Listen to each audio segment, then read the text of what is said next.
Thank you very much for the introduction. I should have taken the headset so I could hear all the things I've done and make sure it was me being introduced. But let me begin by thanking Ana Ortega and UNESCO for inviting me to this forum. It's a great honor and a privilege for me to be here to talk to you about the issue of development, sustainability, and language diversity. I think we're at a critical transition period now, this particular year.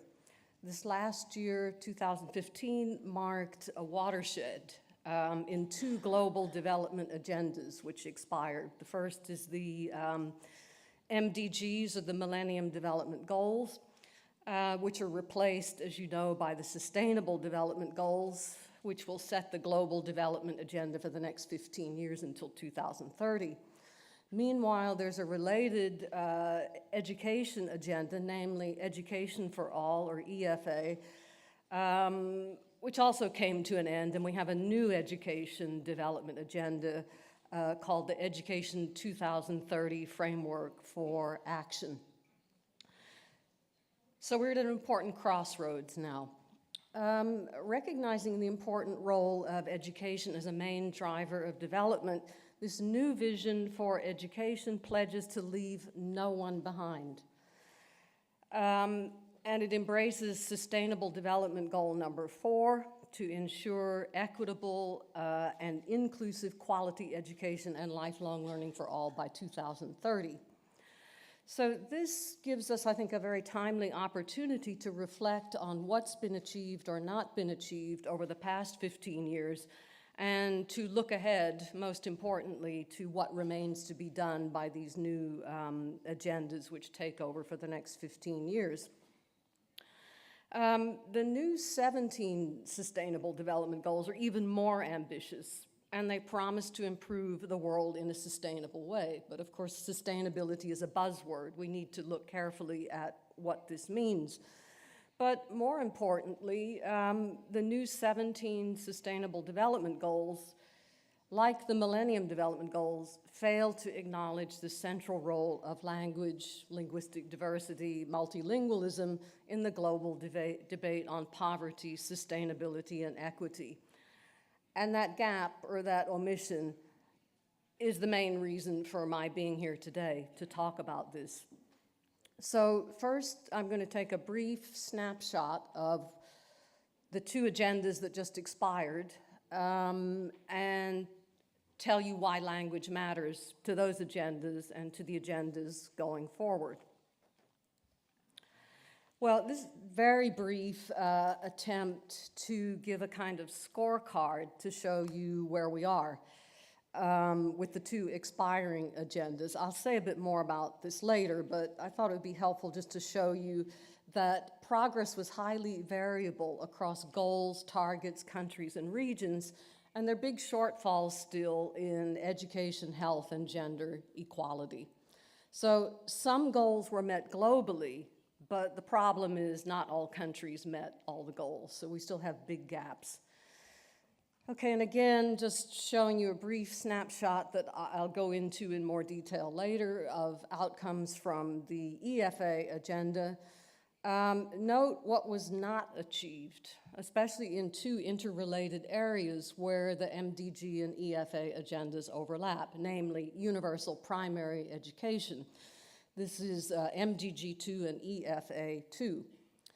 The target was not achieved, so if you just look at the pie chart for EFA 2, that wasn't achieved. There's still a gap. Almost 50% of countries didn't achieve that.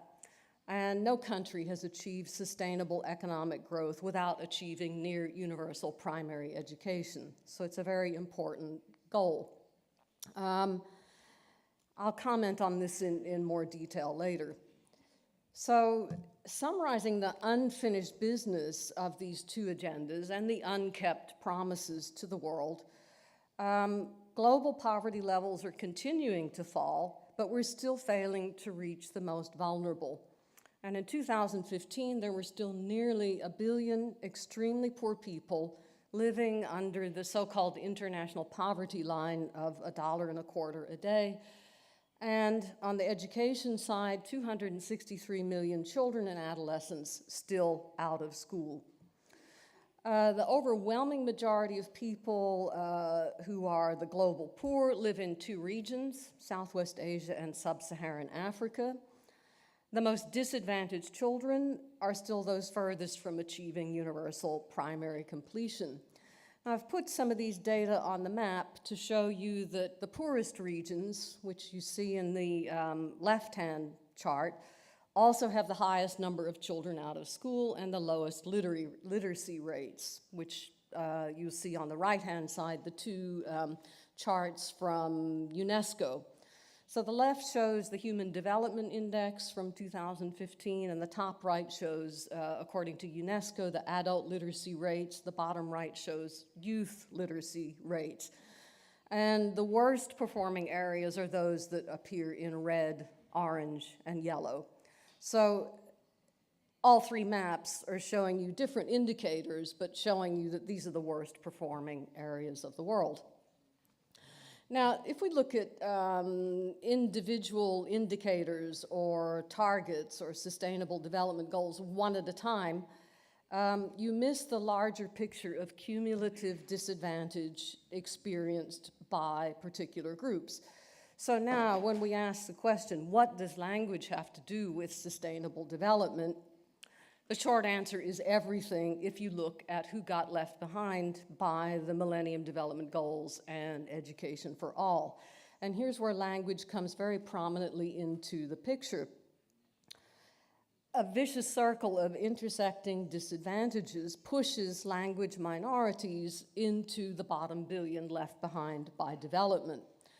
So sometimes we say a rising tide lifts all boats, but what we see here is not that. We see the rising tide swamping the poorest and the weakest. So the rich get richer, but the poor don't remain merely poor, they become even poorer as they wind up in what economist Paul Collier calls the bottom billion. Now, speaking a minority language, in effect, constitutes an economic, social, and health risk because ethno-linguistic minorities comprise a large proportion of the bottom 20%, still living in extreme poverty, suffering from poor health, lack of education, and deteriorating environments. So that sums up in a nutshell where we are today. The problem I think we need to face here, and I hope we will face at this forum, is that we urgently need changes in policy and practice, especially in the education sector. And if we don't implement these changes, it is going to increase the likelihood that linguistic minorities will continue to be the majority of those living in poverty beyond 2015. And this applies not just to the developing world, but to the world as a whole. So that is why the UN must do more than simply renew or repledge itself to the same framework. Bad policies, no matter how well they're funded, won't work. And here is why. Because language impacts the whole development enterprise. Language matters more than ever to what was MDG 8, or what has now become Goal 17 in the new agenda. In other words, developing global partnerships for development. The poorest of the poor speak most of the world's languages, and indigenous peoples are particularly vulnerable. They comprise a small amount of the world's population, but a disproportionately percentage of the world's very poor people. They also speak around 60% of the world's languages. Indigenous peoples were more or less invisible in the MDGs, and I would say that they're nearly invisible, not completely invisible, but nearly completely invisible in the SDGs. So we risk repeating their negative experiences and further marginalization in the post-2015 development agenda. So I think there can be no true development without linguistic development. The most linguistically diverse countries around the world contain almost 3/4 of children out of school worldwide. And we know that most languages are currently excluded from education and other higher domains of public life. Almost everybody acknowledges clear links between a good education and a broad range of benefits impacting poverty, health, gender inequality, and so on. But unfortunately, there's still very limited recognition of the role of language as an intervening variable in the development process. Discriminating against the languages of the marginalized poor severely compromises the power of education to improve the lives of millions of poor whose languages are excluded from school. Failure to take language into account means that the goal of education for all effectively becomes schooling for some. And this disadvantage is found not just in these two regions I've highlighted, but it's found across the globe in virtually all countries of the world. If you look at the outcomes of education, those who are relatively well off, those who come from the dominant group in their respective country, get more and they get better returns from education than do the poor and ethno-linguistic minorities. Now, the result of such policies is effectively a lost generation of children in the world's poorest countries whose life chances have been damaged by failure to protect their right to quality education. Progress in reducing the number of children out of school has virtually stalled in some parts of the world, like sub-Saharan Africa. Many children will never go to school in this part of the world. I want to focus very briefly on the development landscape in Africa to show you how this plays out in what is, in fact, the linguistically richest but economically poorest region on Earth. Africa, of course, is particularly disadvantaged in the development race. Africa started way behind, and not surprisingly, it finishes last if we look at the Millennium Development Goals. People often talk about the Africanization of poverty, which of course underlines the enormity of the gap between Africa and developed countries. But here's where language comes into the picture. Africa has the highest proportion of people without access to mother tongue education.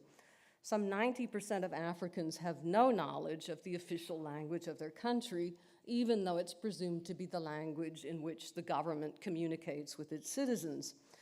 So Africa's marginalization from development is perpetuated by almost complete exclusion from the global cultural flow of information.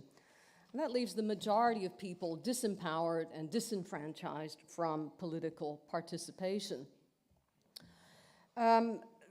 People talk about geographies of knowledge and information inequalities. I won't go into all the information on this slide, but again, this is just to show you the disparities. And of course, these disparities affect all countries to some extent. If we look at Africa, for instance, fewer than 20% of Africans use the internet. There's very low internet penetration rate. There are a lot of reasons for this: cost, infrastructure, and so on. The price of the internet it costs more than what most Africans earn. But if we're to try to close what people call the digital divide, that means we've also got to solve the language divide. And we just take another look at another measure of disparities in provision of knowledge in the world's language. Wikipedia is only as rich as your language. Wittgenstein said, "The limits of my language mean the limits of my world." Of course, he wasn't talking about Wikipedia, but if you look at Wikipedia, you'll see that a majority of the content produced in Wikipedia is about a relatively small part of our planet, and it's available in only a handful of the world's languages. Africa is the second largest, second most populous continent. It has over 1 billion people. It has over 1/3 of the world's languages. So African languages have many speakers, but low literacy rates mean Africa has few readers and writers in any language. And when you look at African languages, there's very little content, even if people were able to read it in their own language.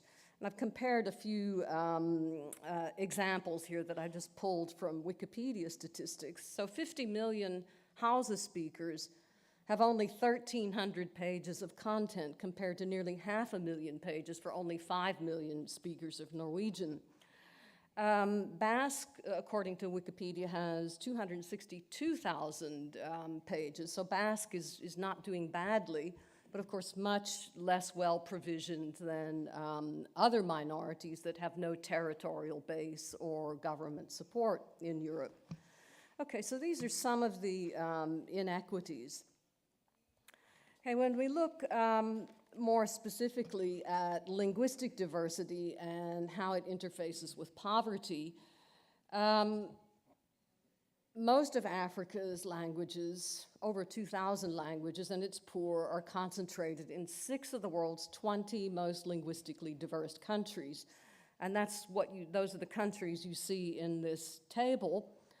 And altogether, they contain 20% of the world's languages and 2/3 of all the languages in Africa.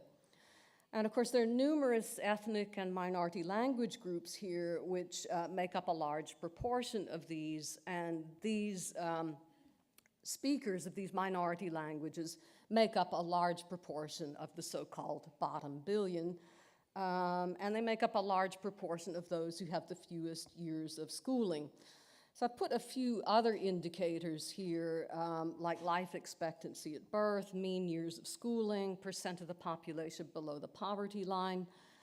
In Nigeria, for example, there are more children out of school there than anywhere else in the world.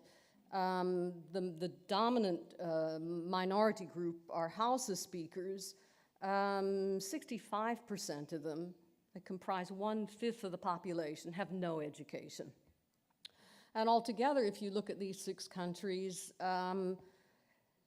children receive an average of only 4 years of schooling. And remember, an average is just an average. If we look at the worst, some get a year or less, and of course, there are many out of school. Now, getting more of these children into school without changing the language of instruction is not going to solve the problem. Providing quality education to the poorest means teaching through the language they understand best.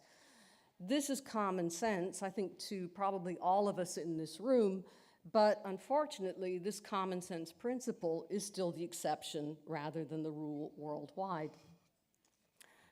Children learn better in a language they already know, and learning to read is the most critical thing that children need to do in education to access the rest of the content of the curriculum. Mother tongue programs can produce competent readers in 2 to 3 years rather than 5 or more that are typical of many second language programs. And we know that research from other countries shows that the more highly developed children's mother tongues are, the better prepared they are to learn second languages successfully.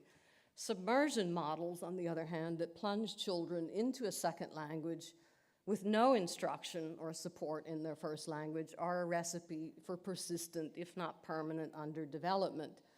They'll continue to produce a large underclass of almost 90% who will finish below the mean with insufficient skills for doing anything but manual labor. Literacy matters. And the push toward universal primary education in the context of the Millennium Development Goals and education for all obscures an even greater crisis that I've alluded to, namely those out of school. But if you look at those who are in school, there are more than 250 million children in school who haven't achieved basic literacy skills due to poor quality of schooling. Not surprisingly, Africa here has the highest percentage of illiterate youth, and I showed you the map based on UNESCO statistics a moment ago. But here's the issue. Across a continent like Africa, with very high dropout rates, very high repetition rates, fewer than half of African pupils remain to the end of primary school. What have 5 decades of instruction through English, Portuguese, or French done for African children. I would say they've done very little, nor can they do very much. I read an interesting study that came out just this last year, which shows that income inequality is significantly higher in countries using colonial languages as the medium of instruction. I'm not surprised at all by that. Now, girls are the first to be excluded. Gender inequalities are the most pervasive of all inequalities. And the Millennium Development Goals aimed at achieving gender parity in primary education and in education more generally. But that wasn't achieved. That's one of the big gaps that remains. So it remains unfinished business for the Sustainable Development Goals agenda too. Speaking a minority language compounds female marginalization. Minority girls face numerous disadvantages, both as a group and as a subgroup of the disadvantaged. Nearly 3/4 of the girls out of school belong to ethnic, religious, linguistic, or other minorities.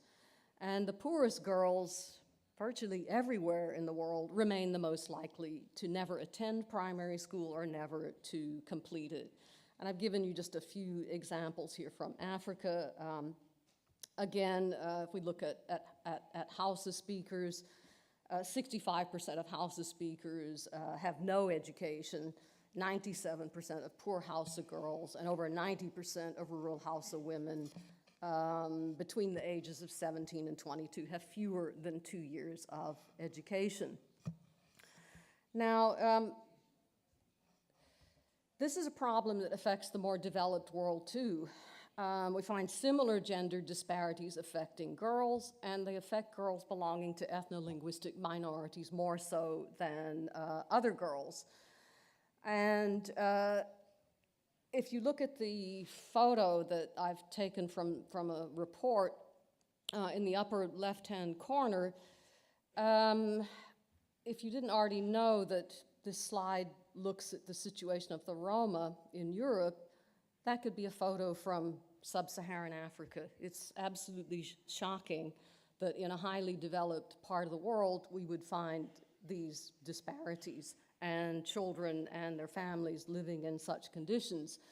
But if you look at the Roma, and I've taken the Roma as an example here because they're the largest minority group of around 10 to 12 million people, concentrated primarily in Central and Eastern Europe, but they're a non-territorial minority. And as I indicated earlier, territorial minorities that can claim a territorial base have generally fared better, both with respect to policy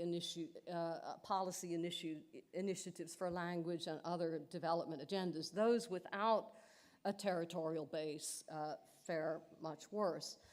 You may know that we've just completed a so-called decade of Roma inclusion. It ran from 2005 to 2015. 12 European governments pledged to close the gap between Roma and non-Roma within 10 years. So there are huge gaps in literacy and numeracy levels. And as you can see from some of the facts that I've put on the slide, Roma children have only 1/3 the rate of literacy and numeracy skills that children from the dominant group in these countries have. Shockingly, the primary school enrollment rate for Roma girls is only 64% compared to 96% for girls in non-Roma communities. 3/4 of Roma women don't complete primary education compared with only 1/5 of women from majority communities.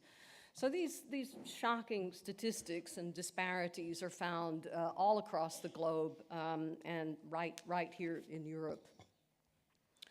Okay, so literacy in mother tongues, literacy in local languages is key to sustainable development. It's a core component of the right to education. It's an indispensable prerequisite to lifelong learning. The Dakar Framework for Action, which led to the Education for All goals, stressed the importance of local languages for initial literacy. Unfortunately, this doesn't seem to have been followed through. either in the EFA agenda or in the Millennium Development Goal agenda. But even a 10% increase in the share of students who achieve basic literacy translates into a higher annual growth rate. The other side of that coin is that illiteracy is costly, so it detracts from gross domestic product. It detracts from what can be achieved in the global economy. And no country anywhere has achieved continuous and rapid economic growth without first having at least 40% of adults able to read and write. EFA Goal 4 aimed to increase adult literacy, but this was in fact one of the most neglected of all EFA goals. Only a quarter of countries achieved the target, and unfortunately that leaves us with over 750 million adults lacking minimum literacy skills. 2/3 of these are women. So again, women are first to be left behind. Half of women in South and West Asia and sub-Saharan Africa can't read or write. And this, of course, is the legacy of inequalities and restricted education opportunities that begin in childhood.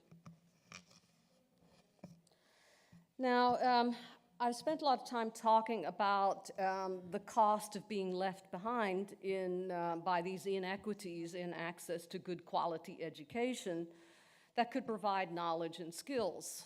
And I want to emphasize with this slide that the cost of being left behind is as high as human life itself, because health is related to every other aspect of development.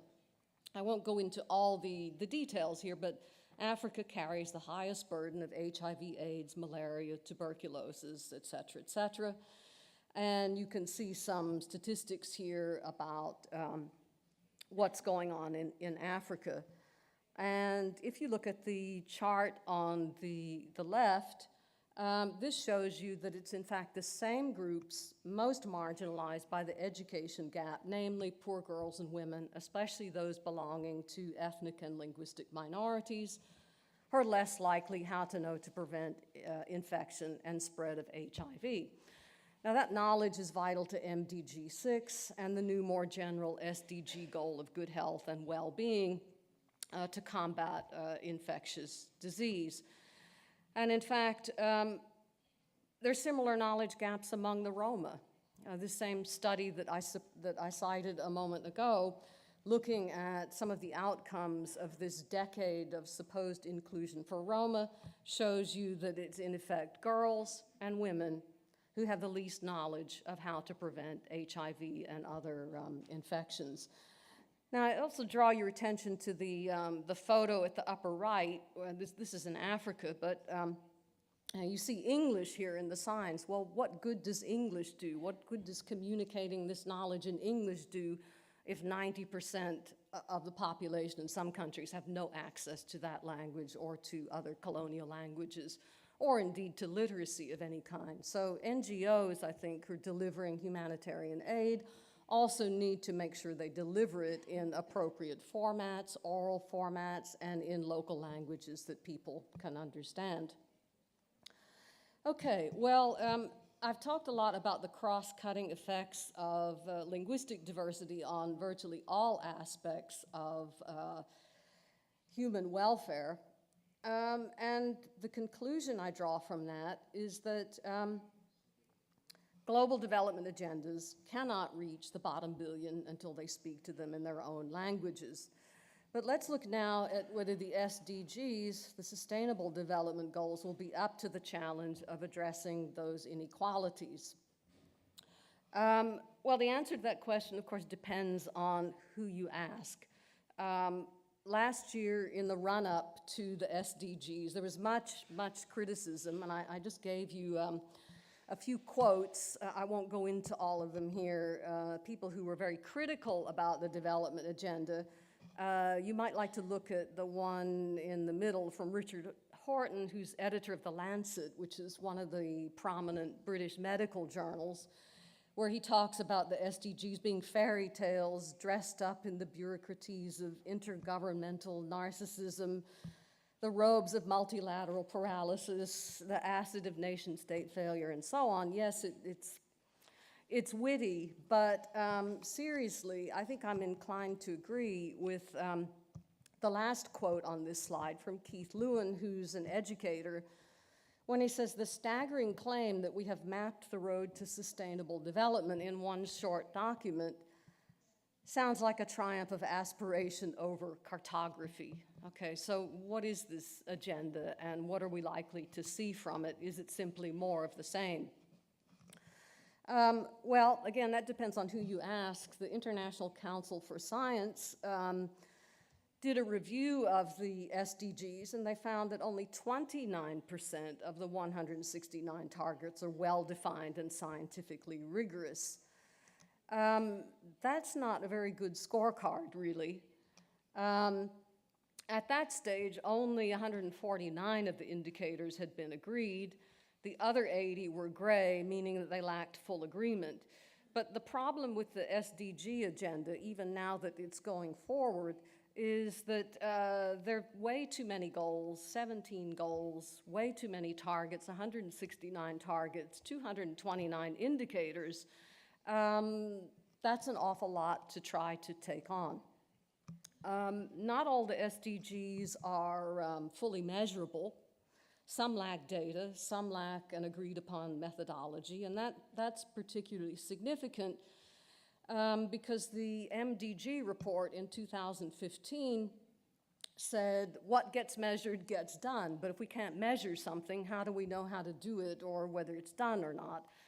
Well, this is a good example, and the International Council for Science, in fact, singled out this goal, number 16, from the SDG agenda as particularly empty. I mean, it's a nice goal. Who among us would not agree with this? But how on earth would we measure this? There's nothing really specific in it. How would we go about doing it? Now, it's also important to remember that targets that have very little chance of being met are unlikely to receive political commitment, support from government, donors, NGOs, etc. It's also important to remember that the SDGs, like the MDGs, are a voluntary agreement among countries, so they don't have the force of international law behind them. So no matter how nice they sound, there's no compulsion to them. Okay, well, I want to concentrate now on the one that I think is the most relevant for us, namely, this is Goal 4, quality education. This goal also has problems. It's got 10 targets, 11 indicators, and let me just take a couple of illustrations to show you some of the problems, and I'm picking those that have particular implications for language. So if we look at target 4.1, by 2030, ensure that all girls and boys complete free, equitable, quality primary and secondary education. Okay, well, that's nice, and who of us wouldn't agree with it, but ensuring universal secondary education for all countries in the next 15 years, I would think, is beyond the reach of most countries. Only half of countries, if you recall, managed to achieve universal primary education, so there's a big gap there. And if you look even at Europe or North America, more developed parts of the world, even these countries have not achieved universal secondary education. So there's a lot here to take on, and it's perhaps a goal that's too ambitious. Now, if we look at target 4.7, again, I think this expresses what for me would be a utopian vision, and I think all of us here would agree with this. And it talks about a lot of nice things like sustainable development. And if you read the last bit there, it also talks about global citizenship, appreciation of cultural diversity, of culture's contribution to sustainable development. Well, yes, this sounds very good, and who of us wouldn't like to see this? But unfortunately, this is really one of the very few places where cultural diversity and culture's contribution to sustainable development is mentioned. Okay, so this is a huge omission. What I've called the missing dimension in this slide, linguistic cultural diversity. And I've cited two lessons from this MDG report in 2015. These are 2 lessons that supposedly the United Nations has learned after being through the MDG agenda. And I'm going to take them each one by one to show you that I don't think these lessons have been learned at all. Okay, so the first is the MDG focus on poverty reduction without paying attention to the pathway or enablers, and the second one has to do with finance. Okay, so let's look first at poverty reduction, which is central to the post-2015 agenda, just as it was to MDG 1. But MDG 1 proposed to reduce poverty by half. MDG, or SDG 1, as you can see, proposes to eradicate it. So it's much more ambitious. Now, there are at least 2 ways in which poverty eradication could be accelerated. I don't think we'll ever get rid of poverty, but let's just talk about accelerating it. One, of course, is you could increase the growth rate of the global economy as a whole and hope that that would trickle down to the poorest. Or you could increase the share of global growth going to the poorest households. That is, you could try to change the global income distribution so that it benefited the poorest. Economist Anne Kruger, who worked for both the World Bank and the IMF, endorsed the prevailing model of economic development when she said, poverty reduction is best achieved through making the cake bigger, not by trying to cut it up in a different way. Well, I don't agree with this, but I think this idea, this mental image of the cake or the pie being cut up in different ways is a useful one to think about.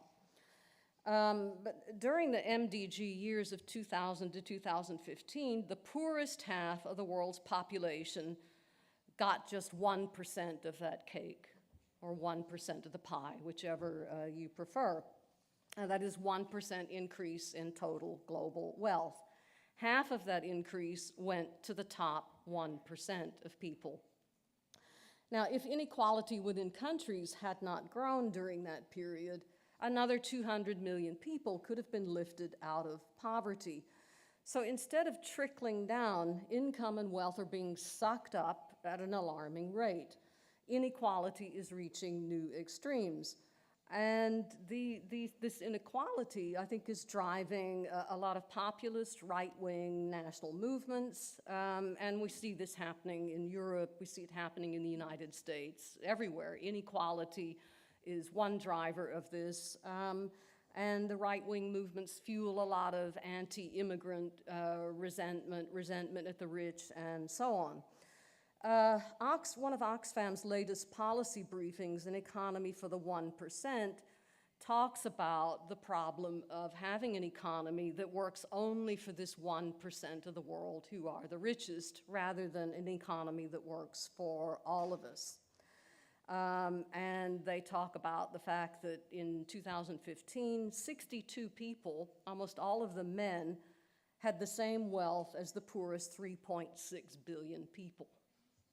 So this is a terrible state of affairs, and it didn't just happen.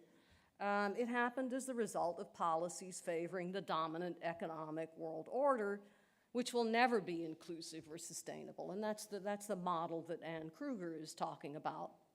And I've quoted from an article by David Woodward, which I think is rather interesting and puts the Sustainable Development Goals into perspective. He says that for the poorest 2/3 of humanity to receive only $1.25 a day, global gross domestic product would need to increase to nearly 15 times its 2010 level, and it would take at least 100 years. If you take a more realistic goal of $5 a day,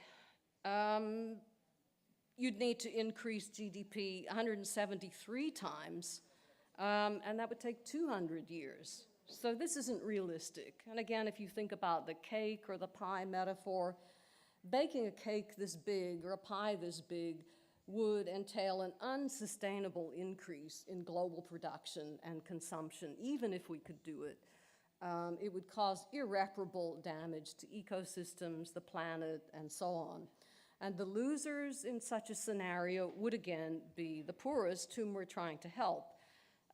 those who live in areas most vulnerable to climate change, but yet who are not responsible for most of the global emissions that are produced by developing countries.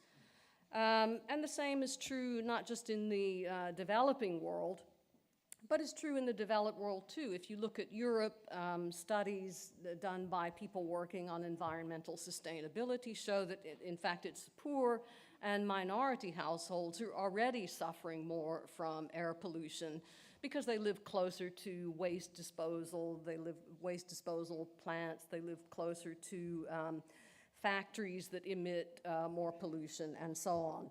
So this is all going to get much worse if we keep on the path of business as usual. So if we ask whether the SDG development is sustainable, and in what way its vision of sustainable development is different from development, I would say that it's in effect offering the disease as the cure. In other words, it's saying, okay, growth will solve the problems of poverty and the environmental crisis it's given rise to in the first place. I don't think so. Okay, if we come back now to this second lesson that was supposedly learned, but I don't think has been learned, it has to do with finance. And I want to concentrate just on the resources required to meet the education goals. And the problem here is, you see, that donors didn't keep their promises. They didn't give what they said they would give. So there's a huge aid shortfall for education goals. Reaching the most marginalized and not leaving the most vulnerable behind is going to cost more. Estimates range from 22 to nearly 39 billion, but that's at least 4 times more than is being spent now. Aid's also not going where it's needed most.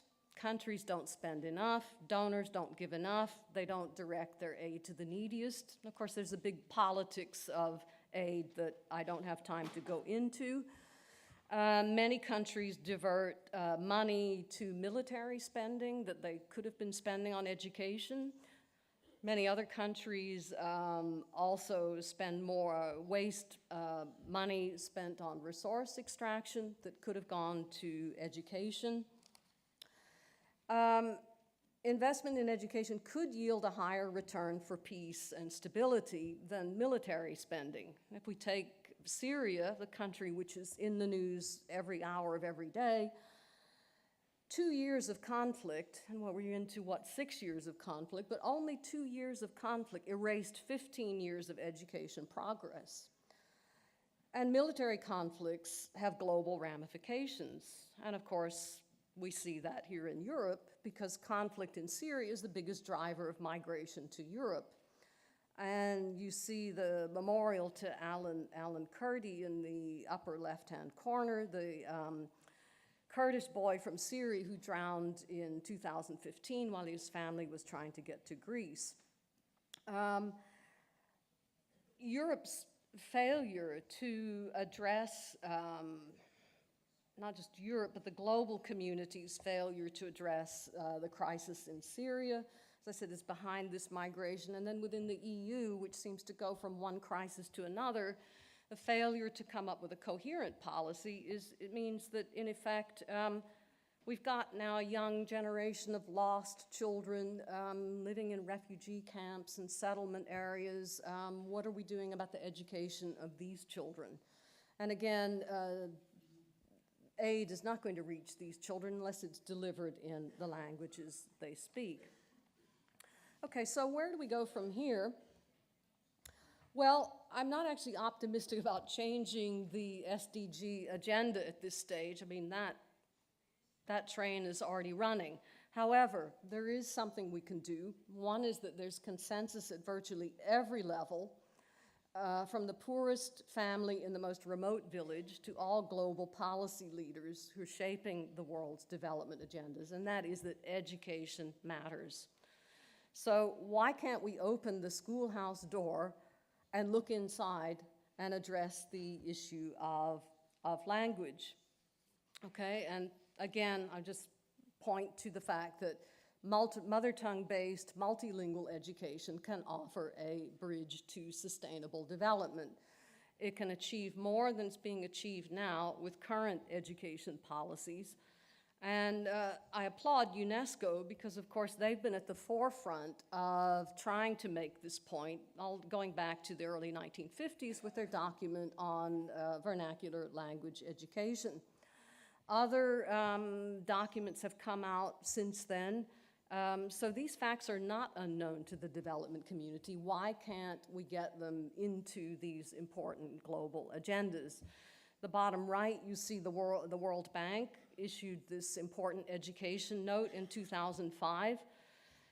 In 2011, they changed their focus from education for all to learning for all, and they had a great supposedly public input, and I suggested to them they needed to earmark funds for mother tongue-based multilingual education.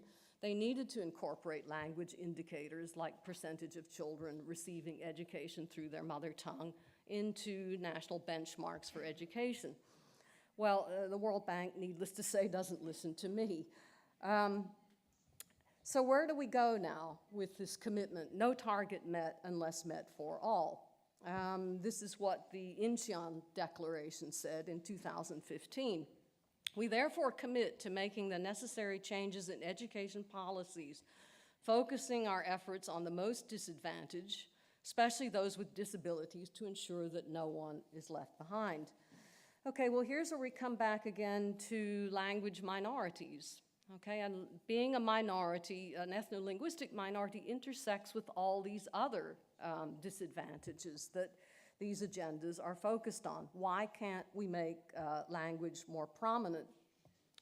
Well, I think, again, UNESCO is doing good work in this area, but there's still no provisions relating to language adopted for inclusion in the SDG indicators. The Incheon Declaration, however, did mention using as an indicator 1% of students in primary ed whose first language is the language of instruction. But of course, for that, we need data. We don't really have data from around the world on the number of children, in what kinds of programs, and so on and so forth. So we need a lot more information. And I'm happy to say that the UNESCO Global Education Monitoring Report has adopted this principle as thematic indicator 18. But what can we do? I think we can lobby ministries of education to conduct censuses of schools to see what's going on. We can lobby NGOs who are doing on-the-ground work to get information from them about what's going on in individual parts of the world. But finally, I'll just leave you with my last thought here, namely, all of us, I think, are committed to a more just world, one in which language is central to human rights. And I think we must all be tireless in our efforts to change the prevailing normative framework on development so that linguistic diversity is included in the future that we all want. Thank you very much.